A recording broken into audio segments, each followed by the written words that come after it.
Bismillahirrahmanirrahim.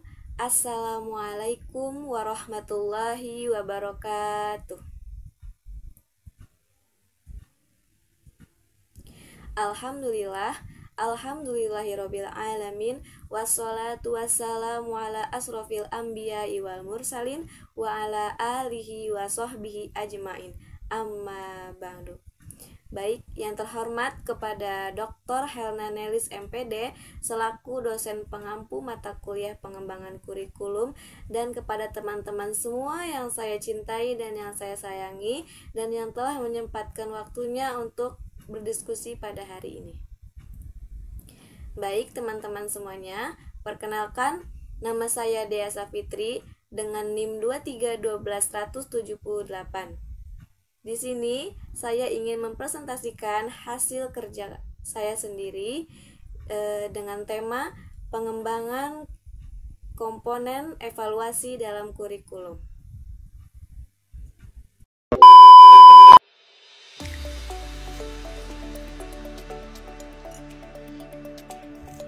Baik teman-teman, sebelum kita melangkah untuk ke pembahasan, di sini saya akan membacakan atau menerangkan latar belakang terlebih dahulu. Pengembangan komponen evaluasi dalam kurikulum adalah proses yang sangat penting dalam pendidikan. Proses ini dimulai dengan mengidentifikasi tujuan pembelajaran, yaitu apa yang diharapkan siswa kuasai setelah menyelesaikan suatu program atau kursus. Nah, tujuan ini harus jelas dan terukur, sehingga evaluasi dapat secara akurat mencerminkan pencapaian siswa. Setelah tujuan itu ditentukan, langkah selanjutnya adalah merancang instrumen penilaian yang relevan. Nah, instrumen ini dapat berupa ujian, tugas, presentasi, atau proyek yang dirancang untuk mengukur pencapaian siswa terhadap tujuan pembelajaran. Selain itu, penting juga untuk mengembangkan rubrik penilaian. Rubrik ini berfungsi sebagai panduan yang jelas tentang bagaimana penilaian akan dilakukan.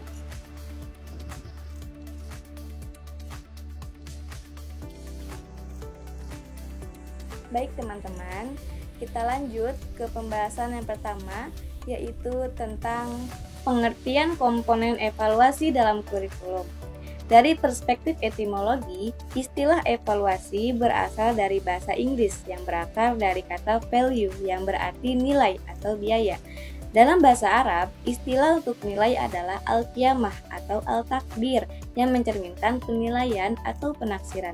Sementara itu, istilah takdir al-tarbiyah dalam bahasa Arab secara khusus mengacu pada penilaian dalam bidang pendidikan atau penilaian terkait kegiatan pendidikan. Istilah ini sering digunakan untuk merujuk pada evaluasi pendidikan. Evaluasi secara umum adalah metode sistematis dan terstruktur yang bertujuan untuk menilai nilai dari berbagai hal, seperti ketentuan, kegiatan, pilihan, kinerja, proses, orang, barang, dan lainnya, berdasarkan kriteria tertentu. Berdasarkan Undang-Undang Sistem Pendidikan Nasional Pasal 57 Ayat 1 dikatakan bahwa evaluasi dilakukan dalam rangka pengendalian mutu pendidikan secara nasional sebagai bentuk akuntabilitas penyelenggara pendidikan kepada pihak-pihak yang berkepentingan, termasuk peserta didik, lembaga, dan program pendidikan. Baik, kita lanjut ke pembahasan selanjutnya, yaitu tentang perbedaan evaluasi, penilaian, dan pengukuran beserta contoh. Yang pertama ada evaluasi. Secara harfiah, istilah evaluasi berasal dari bahasa Inggris, yaitu evaluation, yang berarti penilaian atau penaksiran. Evaluasi juga dapat dipahami sebagai proses menggambarkan, memperoleh, dan menyajikan informasi yang berguna untuk merumuskan alternatif keputusan. Nah, dalam konteks ini, evaluasi dapat dipandang sebagai proses pengambilan keputusan yang menggunakan informasi hasil pengukuran, baik melalui tes maupun metode non-tes. Secara umum, evaluasi memberikan penilaian terhadap kualitas suatu hal.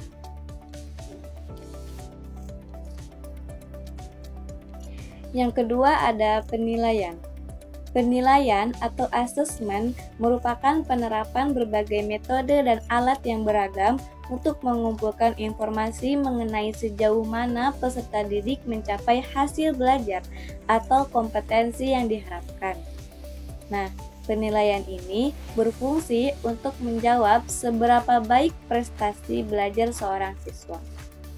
Hasil penilaian dapat berbentuk nilai kualitatif yang berupa deskripsi naratif atau nilai kuantitatif yang disajikan dalam angka.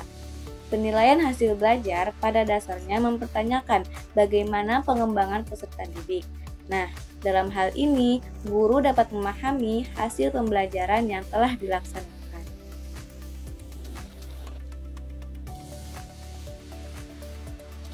Yang ketiga ada pengukuran. Pengukuran adalah proses mengumpulkan data melalui pengamatan empiris untuk memperoleh informasi relevan sesuai tujuan yang telah ditetapkan. Dalam pengukuran ini, pendidik menilai prestasi peserta didik dengan mengamati aktivitas mereka, kinerja, percakapannya, serta penggunaan indera seperti melihat, mendengar, menyentuh, mencium, dan merasakan. Baik, kita lanjut ke pembahasan selanjutnya, yaitu tentang fungsi, peran, tujuan, dan manfaat evaluasi dalam kurikulum. Yang pertama ada fungsi evaluasi. Fungsi evaluasi kurikulum pendidikan adalah sebagai berikut. Yang pertama, memberikan umpan balik kepada siswa. Yang kedua, menjadi alat untuk menilai sejauh mana siswa berhasil mencapai tujuan yang telah ditetapkan. Yang ketiga, menawarkan sumber daya dan informasi yang diperlukan untuk pembuatan program kurikulum yang lebih baik. Yang keempat, menjadi dasar bagi setiap siswa untuk menentukan pilihan karir dan bidang pekerjaan yang ingin mereka jalani. Yang kelima, membantu pengembang kurikulum memenuhi berbagai persyaratan yang ada. Yang terakhir, yang keenam, menjadi masukan bagi semua pihak yang terlibat dalam pendidikan di tingkat sekolah, termasuk orang tua, guru, pengembang kurikulum, perguruan tinggi, mahasiswa, pascasarjana, dan pihak berwenang yang membuat kebijakan pendidikan. Dengan berbagai fungsi, evaluasi kurikulum merupakan bagian integral dalam proses pendidikan yang bertujuan untuk meningkatkan kualitas pembelajaran. Baik, selanjutnya ada peran evaluasi kurikulum. Evaluasi dalam kurikulum memiliki peran yang signifikan dalam 3 aspek utama, yaitu yang pertama, evaluasi sebagai penilaian moral. Salah satu fungsi evaluasi kurikulum adalah sebagai penilaian moral yang berperan dalam pengambilan keputusan dan tindakan selanjutnya. Dalam konteks ini, terdapat 2 elemen penting. Yang pertama, evaluasi menyajikan skala nilai moral yang dapat digunakan sebagai acuan. Yang kedua, evaluasi menyediakan seperangkat kriteria kritis yang membantu dalam penilaian. Peran yang kedua, evaluasi sebagai pengambil keputusan. Evaluasi kurikulum juga berfungsi sebagai penentu keputusan dalam konteks pendidikan, melibatkan berbagai pihak berkepentingan seperti guru, siswa, orang tua, kepala sekolah, inspektur, dan pengembang kurikulum.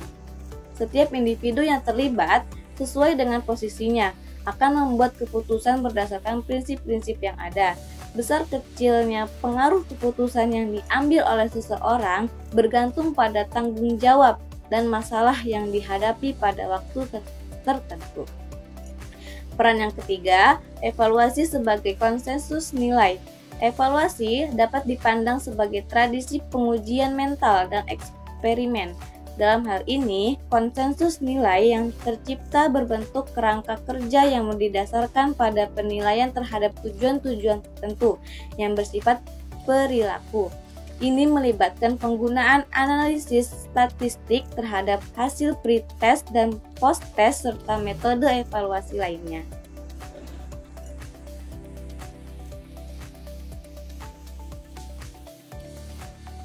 Baik, selanjutnya ada tujuan evaluasi kurikulum. Evaluasi kurikulum memiliki tujuan utama untuk mengungkapkan secara menyeluruh proses pelaksanaan kurikulum dengan memperhatikan berbagai aspek yang ada. Nah, sebagaimana diungkapkan oleh Ibrahim, terdapat beberapa tujuan penting dari diadakannya evaluasi kurikulum. Yang pertama, perbaikan program. Evaluasi berfungsi sebagai langkah konstruktif, di mana hasil evaluasi ini menjadi masukan yang penting untuk perbaikan program kurikulum yang sedang berjalan. Yang kedua, pertanggungjawaban kepada berbagai pihak. Evaluasi kurikulum juga berperan sebagai laporan yang harus dipertanggungjawabkan oleh pengembang kurikulum kepada pihak-pihak terkait. Nah, pihak-pihak ini mencakup pemerintah, orang tua, pelaksana satuan pendidikan, masyarakat, serta semua individu yang terlibat secara langsung maupun tidak langsung dalam proses pengembangan kurikulum.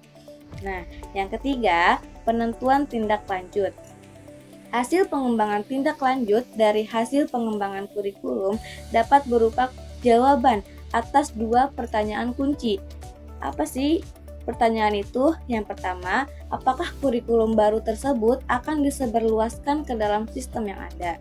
Yang kedua, dalam kondisi dan cara seperti apa kurikulum baru tersebut akan diterapkan di sistem yang ada?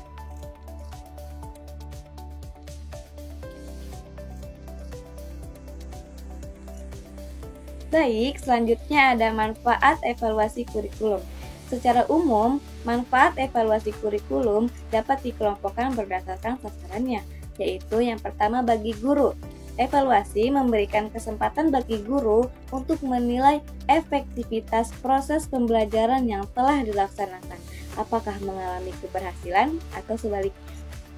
Yang kedua, bagi pengguna kebijakan. Evaluasi kurikulum berguna untuk mengukur sejauh mana kurikulum diterapkan di semua sekolah, serta menentukan tingkat keberhasilannya. Nah, yang ketiga, bagi orang tua dan masyarakat, evaluasi kurikulum juga penting untuk menilai dan mengukur hasil nyata dari implementasi kurikulum tersebut. Sejauh mana ia sesuai dengan harapan dan aspirasi orang tua serta masyarakat.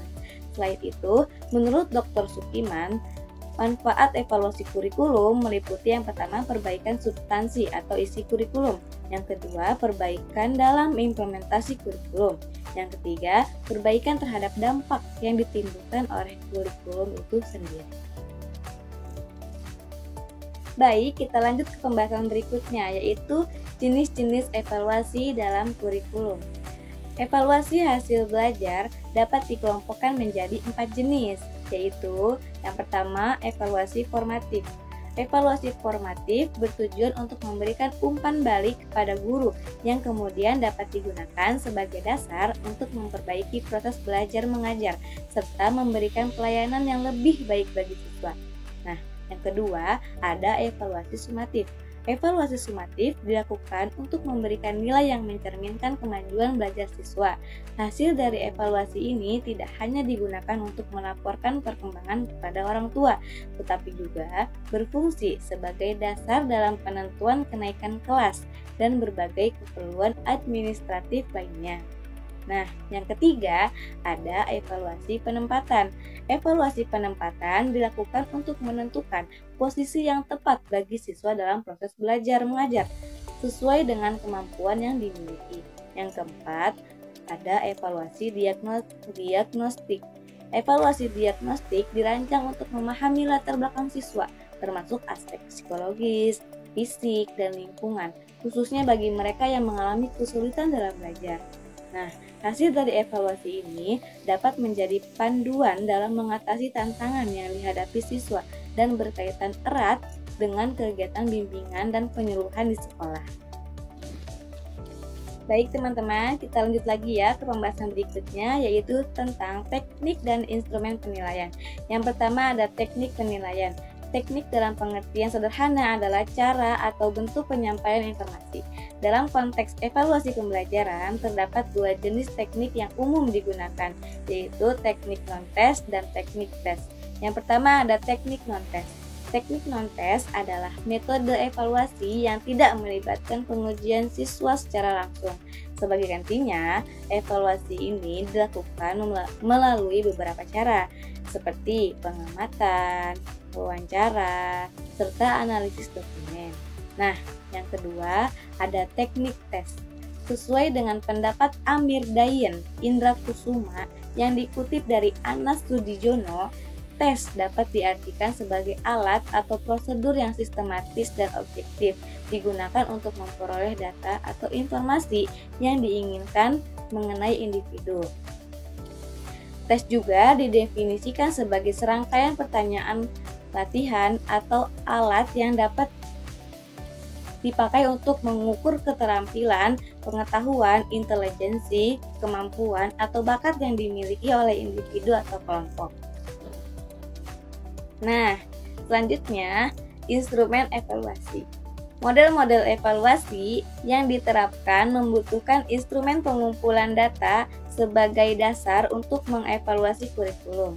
Berikut ini akan dipaparkan beberapa pendekatan alternatif yang dapat digunakan sebagai instrumen pengumpulan data untuk evaluasi, yang terdiri dari tes dan non-tes. Yang pertama ada tes.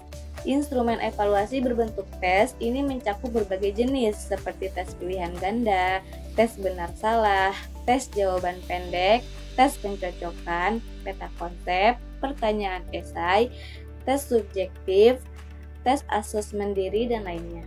Yang kedua ada non-tes. Instrumen evaluasi non-tes meliputi kuesioner, wawancara, skala peringkat, daftar cek, observasi, analisis karya siswa, diskusi, penilaian autentik, portofolio, proyek, dan lain sebagainya. Dengan memahami berbagai instrumen ini, kita dapat memilih metode apa yang paling sesuai untuk melakukan evaluasi secara efektif. Baik, kita lanjut ya ke pembahasan berikutnya, yaitu tentang langkah-langkah dalam membuat evaluasi. Nah, menurut Anas Sudijono, untuk melakukan evaluasi yang tepat waktu dan menghasilkan temuan yang memadai, itu diperlukan serangkaian tahapan dalam proses pembelajaran. Tahapan tersebut meliputi yang pertama menentukan tujuan. Tujuan dari evaluasi pembelajaran dapat dinyatakan dalam bentuk pernyataan atau pertanyaan. Secara umum, evaluasi ini dirancang untuk menjawab pertanyaan-pertanyaan berikut. Yang pertama, apakah strategi pembelajaran yang dipilih dan digunakan oleh guru itu sudah efektif? Yang kedua, apakah media pembelajaran yang digunakan guru itu mendukung efektivitas pembelajaran? Yang ketiga, apakah metode pengajaran guru menarik serta sesuai dengan materi yang dibahas atau tidak, sehingga memudahkan peserta didik dalam memahami bahasan tersebut, dan lain-lain sebagainya. Nah, tujuan selanjutnya atau tujuan yang kedua adalah menentukan desain evaluasi. Rencana evaluasi dan pelaksanaan evaluasi merupakan bagian penting dari desain evaluasi proses pembelajaran. Strategi evaluasi dapat disusun dalam bentuk matriks yang mencakup kolom-kolom terkait responden, waktu, nomor urut, informasi yang diperlukan, indikasi, serta pendekatan seperti teknik dan instrumen. Nah, tujuan yang ketiga ada melakukan verifikasi data. Sebelum data diproses lebih lanjut, perlu dilakukan penyaringan yang sering disebut sebagai verifikasi data. Tujuan dari verifikasi ini adalah untuk membedakan antara data yang buruk dan data yang baik, sehingga membantu memperoleh akurasi dan pemahaman yang lebih baik tentang individu atau kelompok yang dinilai. Baik, yang selanjutnya, tujuan selanjutnya yang keempat ada mengolah dan menganalisis data. Tujuan dari pengolahan dan analisis data adalah memberikan konteks atau makna mendalam terhadap informasi yang telah dikumpulkan selama proses evaluasi. Nah, tujuan yang berikutnya yaitu memberikan interpretasi dan menarik kesimpulan. Proses ini melibatkan pemberian makna terhadap data yang telah diproses dan dianalisis, sehingga disampaikan dalam bentuk kata-kata kesimpulan yang diambil harus mempertimbangkan tujuan evaluasi berdasarkan temuan dari interpretasi data. Nah, tujuan selanjutnya, tindak lanjut hasil evaluasi. Evaluator dapat membuat penilaian atau kebijakan yang sesuai sebagai langkah lanjut dari kegiatan evaluasi. Ini berdasarkan data yang telah dikumpulkan, diorganisir, diolah, dievaluasi, dan disimpulkan, sehingga maknanya dapat dipahami dengan jelas. Nah, sekarang kita lanjut ya ke pembahasan kita yang terakhir, yaitu komponen-komponen evaluasi. Evaluasi kurikulum adalah komponen vital dalam pendidikan yang berfungsi untuk menilai efektivitas pencapaian tujuan pembelajaran dan optimalisasi proses pelaksanaan kurikulum secara berkelanjutan. Evaluasi ini tidak terbatas pada penilaian dokumen tertulis, tetapi juga mencakup pengamatan terhadap penerapan komponen kurikulum dalam praktik, termasuk interaksi siswa, pengajar, dan materi. Proses evaluasi harus holistik, mencakup penilaian perkembangan siswa, efektivitas kurikulum dan pembelajaran, serta pengumpulan data kemajuan peserta didik. Hasil evaluasi memberikan dasar untuk pengambilan keputusan yang tepat dalam pengembangan kurikulum selanjutnya, dengan tujuan akhir untuk memastikan tercapainya tujuan pendidikan yang menyeluruh. Nah, baik teman-teman, di sini saya akan menyampaikan kesimpulan dari tema yang tadi kita bahas. Evaluasi dalam kurikulum merupakan aspek penting yang membantu mengukur efektivitas proses pembelajaran dan perkembangan siswa. Tema ini mencakup berbagai metode dan teknik yang digunakan untuk menilai pemahaman dan kinerja siswa, seperti tes, observasi, portofolio, dan penilaian proyek. Evaluasi juga berperan dalam memberi umpan balik kepada guru untuk mengidentifikasi area yang perlu diperbaiki dan mengembangkan strategi pengajaran yang lebih efektif. Dengan evaluasi yang tepat, kurikulum dapat terus disesuaikan untuk memenuhi kebutuhan pendidikan yang berkembang.